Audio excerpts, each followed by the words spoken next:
Amici ben ritrovati, eventi del territorio, quest'oggi è a Patean, località di Pieve di Soligo.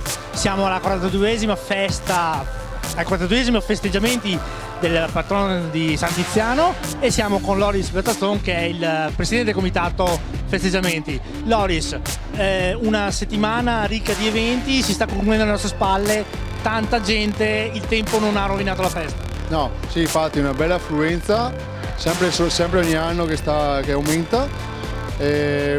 Questo fine settimana, in particolare oggi, il tempo non ci ha aiutato, però l'affluenza, come si vede alle nostre spalle, c'è lo stesso. C'è anche da dire che abbiamo fatto un grosso lavoro di cambiamento, abbiamo rinnovato con l'aiuto del comune le nostre strutture del reparto cucina. Anche questo ci ha impegnato lo stesso a impegnarsi a cambiare le nostre abitudini che erano consolidate nel tempo, però nello stesso il nostro gruppo è stato ben attivo a accettare i nostri cambiamenti e si è subito.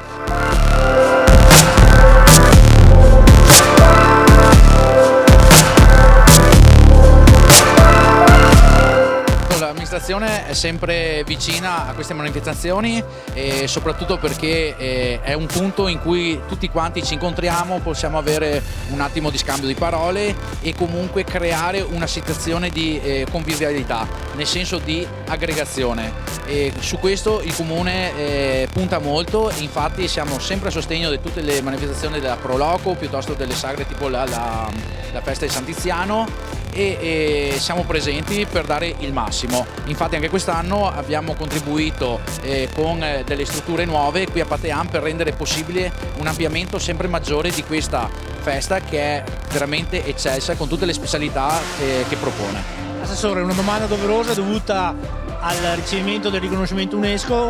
Pieve di Soligo da sempre capofila dei comuni che hanno promosso questa rivendicazione per il territorio. Allora, Pieve di Soligo, come sappiamo, abbiamo il consorzio del DOCG, l'abbiamo qui che è intramezzo tra Valdobbiadene e Conegliano.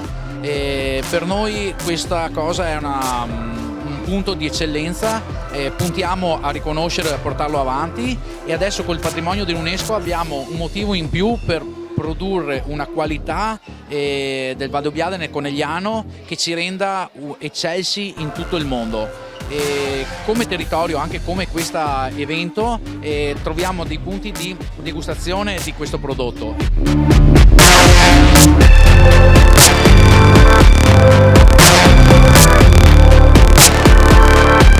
Tantissimi giovani tra i volontari, quindi segno che lo stare insieme e il voler fare del bene per il proprio territorio è un significato vero per Patean e per Pieve di Soligo. Sì, lo scopo di fare queste sagre è proprio prima di tutto trovarsi come noi volontari.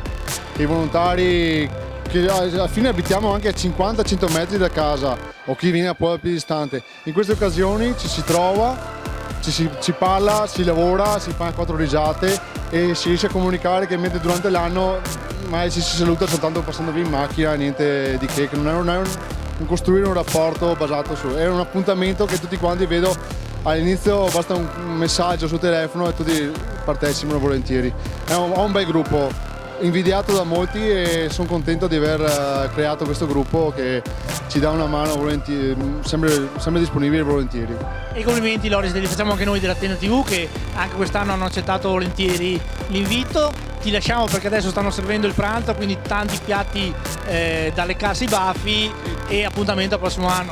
Tipici nella nostra zona, dallo spiedo al surasco, che è iniziato qua ancora 30 anni fa, da questa ricetta importata dal Brasile, e dalla trippa, che anche quest'anno ha avuto un successo enorme.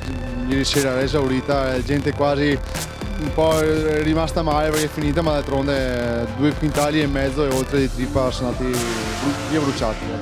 E quindi che dire, un augurio per i prossimi anni, un enorme successo di nuovo, e grazie mille per l'invito. Certo, un ringraziamento a voi e a tutti quelli che ci seguono, e ricordatevi che le sagre sono un momento di trovarsi insieme, diverso dal solito ambiente. Qui si può scambiarsi 2 parole tra amici, ritrovare un amico, ritrovare una persona conosciuta e parlare insieme in un modo diverso da come quando si trova al bar o in ambienti tra virgolette chiusi, ecco.